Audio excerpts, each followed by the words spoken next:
Greetings, all my ne'er-do-wells from Azeroth Court. What in the blue hell was that? I'm talking about season 4 of Invincible. I mean, what the heck was that? What in the blue hell was that?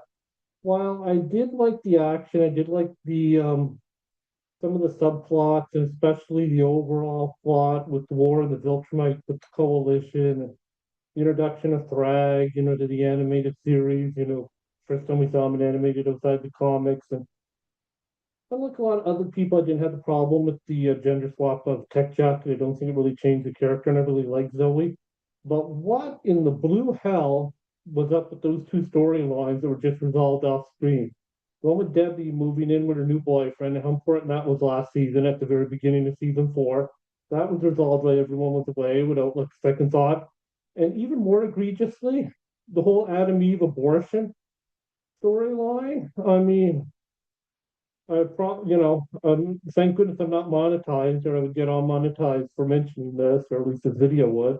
I'm just starting out, but wow, that was so egregious. Like both those storylines, but especially the Adam Eve one with Mark.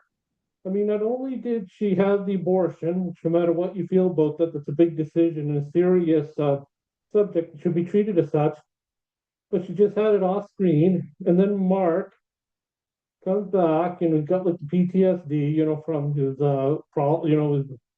war with the Viltrumites, and she's just like, "Hey, yeah, I had an abortion like while you were away for like 8 months," and then he's like, "Oh, okay," just brushed it off, and the only thing he says is, "Oh, I put you in that horrible situation," and "Oh, I'm so sorry," and other than that, a brief moment, he just like brushed it off, like, okay, so someone's talking about going down to the store and like they didn't have like my favorite type of vaping, so I instead of cherry flavor, I got pistachio, and I felt awful bad. Or maybe a better analogy would be, I I canceled our Netflix subscription while you were away in space. I'm so sorry about that. He's like, oh, okay, I'm sorry I put you through that. I mean, what the hell? It was just trivialized, as was the whole story with Debbie and her boyfriend. It was just trivialized and just swept under the rug, and it makes me wonder why it was even included. I mean, they haven't included other things that they deemed offensive. I mean, the whole thing of what happens with Anissa and Mark, maybe that'll happen later, but seems to me that the stuff of Conquest kind of took that place of that, and also the first time that he met Anissa, where Anissa had her way with him and essayed him, and in the comics, spoiled for the read the comics, and she bears a child for him, like Marky, and it's all manner messed up. But that was swept under the rug and possibly won't be featured at all, very likely. But they had to include this abortion storyline. They had to include a throwaway storyline that really wasn't addressed in any way. Like was taken seriously. I mean, just treated as an afterthought. I mean, what in the blue hell are they doing? I mean, that was egregious writing, in my opinion. I mean, the subject matter that is not only so touchy and so complex and all that, but the fact that it was there at all when it shouldn't have been. If they weren't going to treat it seriously, it shouldn't have been there at all, in my opinion. Same goes to a lesser degree with the whole thing with Debbie's boyfriend, that they were going to move in together. That was kind of also resolved off screen during the 8 months that Mark and Omni-Man were like away in space. I'm like, and Oliver, that should not have been addressed either. It should not have been in there.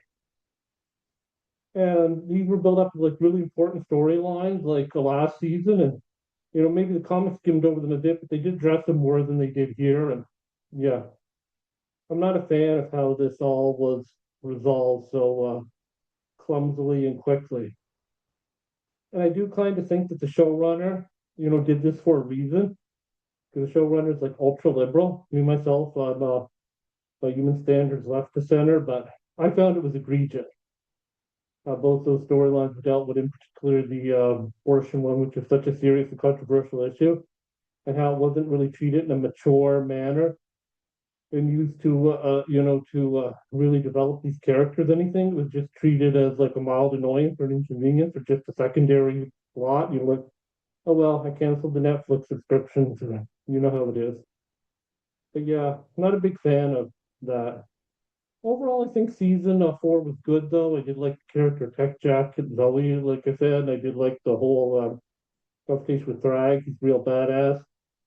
But I don't really understand why those two storylines had to be there, especially the abortion one. Well, I do kind of think I get an idea why they were there because it's something that the showrunner wanted to preach to us or just trivialize them, on purpose. But I don't think they need to be there, especially when the whole thing with Anissa so far hasn't been there, which is also an equally controversial and one could use the vernacular current times a problematic storyline. But I think I have an inkling I know why it was there, especially the abortion one. As for the trivialization of Debbie's relationship, I think that was just like, got away with so quickly, so it won't be stumbling block towards her and Nolan getting back together, like spoiler alert, they do in the comic books. Either way, I think those two storylines, if they weren't going to be addressed maturely and given time to truly articulate and be dealt with, they shouldn't have been there. They shouldn't have been there at all. And I think that they just trivialized some serious subject matter. But I am still looking forward to season 5, and I hope that if they do include the Anessa stuff and some other controversial storylines later on, like what happened with Monster Boy and her son by the alien, that spoiler alert there, that what they're in that time displaced world, her and Robot, that's a whole other storyline.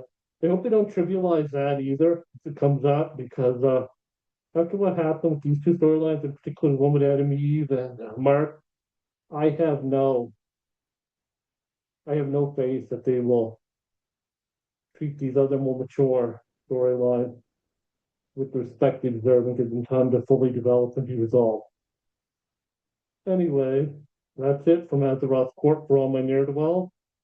This is Celgris in my humble opinion, and you all have a wonderful day. All my ne'er-do-wells.